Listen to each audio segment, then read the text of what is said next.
So let's bring you up to date with that breaking news from France, where police have arrested 5 more people over the Louvre jewelry theft. Welcome to WatchMojo, and today we're counting down our picks for the catastrophic breaches, audacious heists, and glaring oversights that left priceless assets vulnerable and reputations in tatters. We're talking about Target and the revised number of people affected by that data breach, 70 million. That's just mind-boggling. Number 10, White House intrusion. Getting a look now at new video from one of 2 security incidents at the White House. This video shows a man running up to the doors of the White House Friday night as Secret Service agents pursued him. Sometimes, the most high-profile targets fall victim not to sophisticated espionage, but to a shockingly simple lack of vigilance. On September 19, 2014, a fence jumper managed to do the unthinkable, breach the supposedly impenetrable White House grounds, and even enter the executive mansion itself. Court documents say Gonzalez was carrying a black folding knife with a 3.5-inch blade. The Washington Post reports Gonzalez told the agents who grabbed him that, quote, the atmosphere was collapsing, that the president needed to get the word out. He told me that he thought people were watching him, or his house phone was tapped, or somebody tapped his house. Omar J. Gonzalez, an Iraq War veteran, scaled the north lawn fence, sprinted across the lawn, and despite alarms sounding, managed to bypass multiple layers of security. The incident revealed that multiple security measures, including an alarm system designed to alert officers to a breach, had been disabled or ignored for maintenance and other reasons. The fallout was immense, leading to widespread criticism, congressional hearings, and the eventual resignation of Secret Service Director Julia Pearson. I'm here today to address the concern that we all share following the incident of September 19th at the White House. It's clear that our security plan was not properly executed. This is unacceptable, and I take full responsibility, and I will make sure that it does not happen again. Number 9, Hatton Garden Safe Deposit Burglary. Hardly the usual suspects, a combined age of 278. When others would be enjoying retirement, these 4 men were plotting a daring heist. Brian Reeder was the one the others called the Master. The oldest, he even used a free bus pass to get to Hatton Garden. In a heist that sounds more like a movie plot than real life, a group of elderly career criminals pulled off one of the UK's largest ever burglaries, targeting the Hatton Garden Safe Deposit Company over the Easter bank holiday weekend in 2015.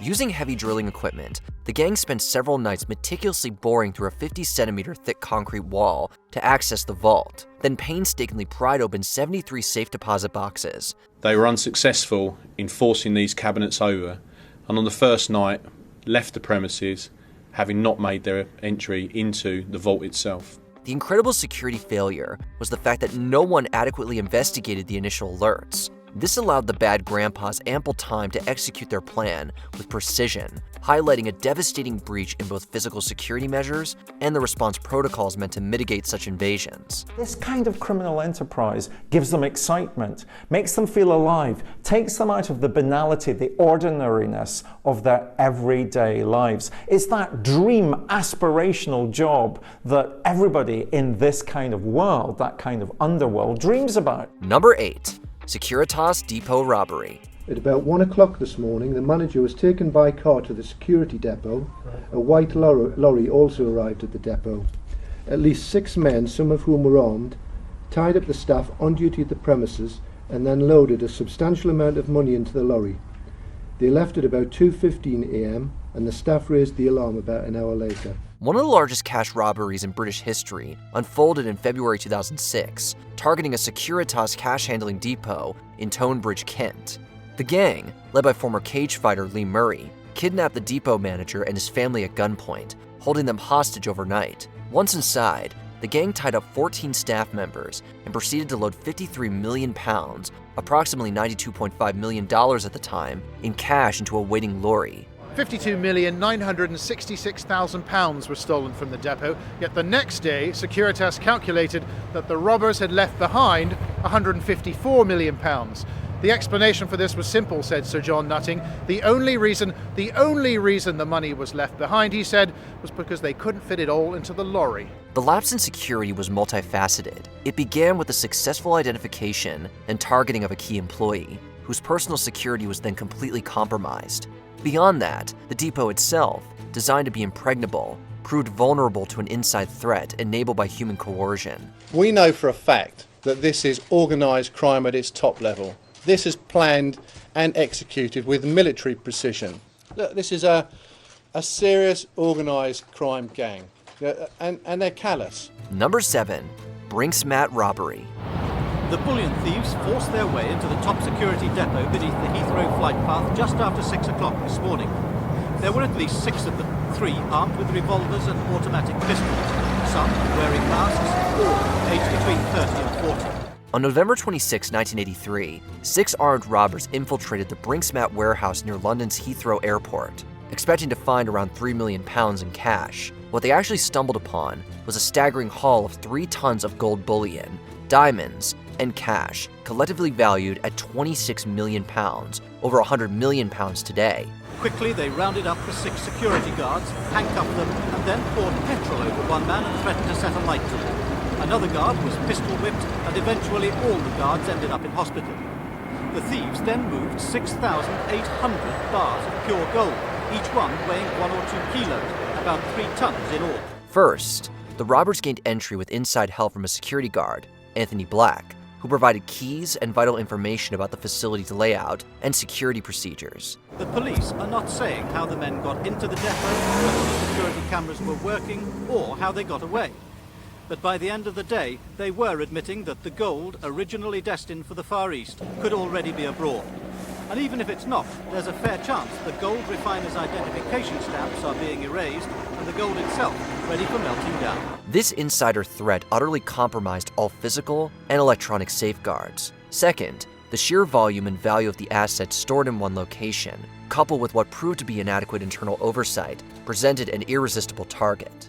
It doesn't require an awful lot of skill to heat the metal up to a certain temperature which will make it liquid. One only needs then a reciprocal to pour it into, and you've changed the form and the shape. You've eliminated the numbers, the marks and everything else, and nobody can prove that it was the original bar. But presumably you need a furnace of some kind. Isn't this difficult? You would need a furnace, but it wouldn't be that difficult for anybody who had a mind to do it. Number 6. Northern Bank robbery. Centrally located and surrounded by Christmas shoppers, the theft of £22 million from the Northern Bank in Belfast should have raised an eyebrow or two. But 48 hours after the heist, the police service of Northern Ireland are starting to sound desperate. In December 2004, Belfast's Northern Bank suffered one of the largest bank robberies in British history, an incident that had significant political ramifications. Over 2 nights, a gang of armed robbers held 2 senior bank officials and their families hostage in their homes. Under duress, the officials were forced to go to work as normal, then return to the bank after closing hours to allow the gang to access the vault. An employee of the bank who lived there with his parents was taken from the house, while 2 masked men stayed to guard his family. The 2 bank employees were interrogated, and then the gang members left, taking the wife of the senior employee with them. It's thought she was held here in sub-zero temperatures. The robbers escaped with approximately £26.5 million in various currencies. The robbery also sparked a major political controversy, with accusations and denials regarding the Provisional IRA's involvement, further demonstrating the broader societal impact of such security breaches. So we're looking at least 20 people involved in this. Well, that's virtually a military operation. I think in many ways it was a blessing that the police didn't come across it whilst it was going on, because it's quite likely they could have been killed. I think it's undoubted that these people were so well prepared that they were undoubtedly armed. Number 5. Louvre Heist. So let's bring you up to date with that breaking news from France, where police have arrested 5 more people over the Louvre jewellery theft. More than £76 million worth of jewels, including a tiara and brooch belonging to Napoleon's wife, Empress Eugenie, were stolen from the museum's Apollo Gallery in broad daylight earlier this month. French media say that the 5 new suspects were arrested simultaneously in different parts of Paris on Wednesday evening. 2 other arrests were made at the weekend. In a stunning display of audacious criminal planning and significant security lapses, the Louvre Museum in Paris fell victim to a high-profile heist on October 19, 2025. Thieves, disguised as construction workers, executed a swift and precise operation, stealing 8 priceless pieces of the French crown jewels from the Galerie des Apollons. The culprits used a furniture lift to access a first-story balcony or second-floor window of the museum. forcing entry through a glass pane with a disc cutter. The fear, obviously, is that this group of 4 men did what they had to do, nearly 2 weeks ago now, and then almost immediately handed over the jewels to a third party who maybe had ordered and paid for the robbery. In that case, the jewels could be well out of the country. Despite alarms being triggered, the rapid nature of the attack overwhelmed the response systems. While Empress Eugenie's crown was recovered, albeit damaged, after being dropped during the getaway, the majority of the stolen items remain missing. We've heard the director of the Louvre speaking to a Senate committee saying that they were urgently looking at security, not just here at the Louvre, but at other French museums. Number 4, Isabella Stewart Gardner Museum theft. It's a crime scene purposely stuck in time, a famous art heist that remains intact due to the will and testament of its owner. We don't add to the museum, we don't sell anything, and we don't rearrange anything. It's how Isabella Stewart Gardner wanted it. This iconic Boston museum holds the dubious distinction of being the site of the single largest property theft in world history, with 13 priceless works of art, including masterpieces by Rembrandt and Vermeer, stolen in the early hours of March 18, 1990. The restoration also includes the frames of any stolen art. This one held Rembrandt's The Storm on the Sea of Galilee. It was recently taken down for renovation, returning to the wall today. If I do my work correctly, it looks like I didn't do much. Andrew Haynes worked on the frame. He believes it may be 250 years younger than the painting itself. 2 men, disguised as Boston police officers, tricked 2 museum guards into letting them in after hours. Once inside, the officers quickly overpowered and tied up the guards, then proceeded to spend just over an hour meticulously removing the art from its frames. The lack of immediate police notification after the alarm was triggered, as well as the absence of effective surveillance inside the building, allowed the thieves to vanish without a trace, leaving behind only the empty legacy of one of history's most baffling art heists.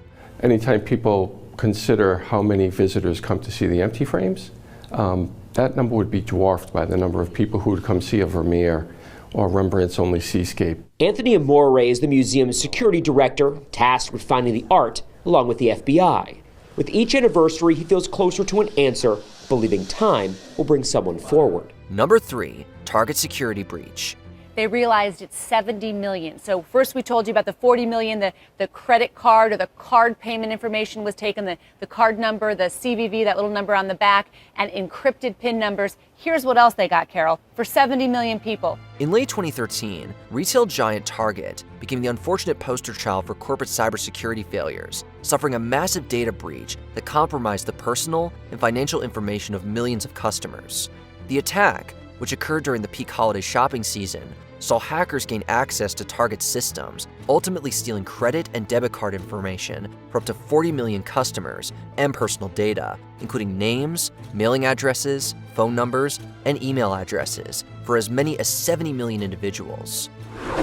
It was a Thanksgiving weekend purchase at Target that Burt Lampley never expected would wipe out his entire bank account. Just taught me a lesson. My debit card will not pay for a retail purchase ever again. Days before Christmas, 2 unexpected withdrawals totaling almost $350. Charges he says he never made. Hackers gained access through a third-party HVAC vendor. The vendor's network credentials, used for electronic billing and contract submission, were exploited, providing a gateway into Target's broader corporate network. The breach cost Target billions in remediation, legal fees, and reputational damage. Here's what the company says. They say that they're sorry that this happened, that their customers have to endure this, their guests have to endure this. It's frustrating for our guests to learn that this information was taken. We are truly sorry. They're going to give credit monitoring, free credit monitoring to every customer who shopped at Target during the period after Black Friday, but they're not saying yet when you're going to be able to sign up for that. Number 2, Equifax data breach. The company found out about this breach. They closed the loophole that allowed the hackers in, but not before this data got out. And what kind of data are we talking about here? It's everything that would be in your credit report. So it's social security number, it's your name, it's your address, it's your driver's license information, it's your employers, it's your payment history, it's what bank accounts you have. It is, if you were an identity thief, it is a gold mine, or the holy grail, as one person described it to me. A critical vulnerability in the Apache Struts web application software used by the credit bureau went unaddressed, despite a fix having been made available months prior to the attack. This exposed a portal to sensitive customer data, enabling hackers to access the highly sensitive personal information of roughly 147 million Americans, along with millions of Canadians and Brits. The Canadian government says it's taking the breach seriously and that there need to be consequences. Canadians have every right to believe and believe accurately that their privacy is properly safeguarded. The security blunder resulted from neglecting to patch known vulnerabilities in a timely manner, inadequate network segmentation that allowed attackers to move laterally once inside, and a glaring lack of encryption for sensitive data. Furthermore, Equifax's initial response to the breach was widely criticized for its slow disclosure, confusing communication, and inadequate support for affected consumers. They found out about this on July 29th, and we only found out about this breach on this week. So you're supposed to, in these kinds of cases, immediately jump to do something about it. And they seemed like they did not give consumers much time. There was a long period of time where this information might have been out there. Before we continue, be sure to subscribe to our channel and ring the bell to get notified about our latest videos. You have the option to be notified for occasional videos or all of them. If you're on your phone, make sure you go into your settings and switch on notifications. Number 1. Office of Personnel Management Data Breach. You have made some fine distinctions about what that employee of your company was doing, the one that got hacked and who was working on OPM's systems at the time. And because of that hack, that employee became a victim and lost personal information, and that led to the successful hacking of OPM systems. The 2015 OPM data breach, widely attributed to Chinese state-sponsored hackers, was a monumental failure on an unprecedented scale. The attackers gained access to sensitive background investigation records of over 21 million current and former federal employees, contractors, and even their families. Well, it's very serious because the form that I had to fill out went on for almost 100 pages, everything about my background.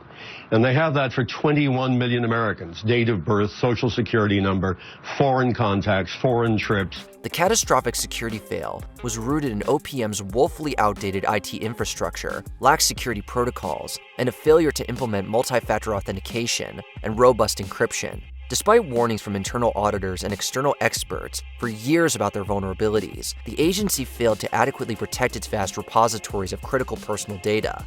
Just hours after insisting she was staying put, Catherine Archuleta is out, explaining she quit so that OPM could, quote, move beyond the current challenges. Welcome news to lawmakers who'd been calling for her resignation. These 22 million people need immediate, strong leadership. The breach exposed a treasure trove of information that could be used for nefarious purposes, representing a profound and lasting blow to U.S. national security. But George, I don't blame the Chinese. This is what intelligence agencies do. This is what we, the United States, do. We steal this sort of information. I blame the Obama administration for taking this issue not seriously enough. This is almost criminal negligence. Which security fail on our list shocked you the most? Are there any notable breaches we missed? Be sure to let us know in the comments below.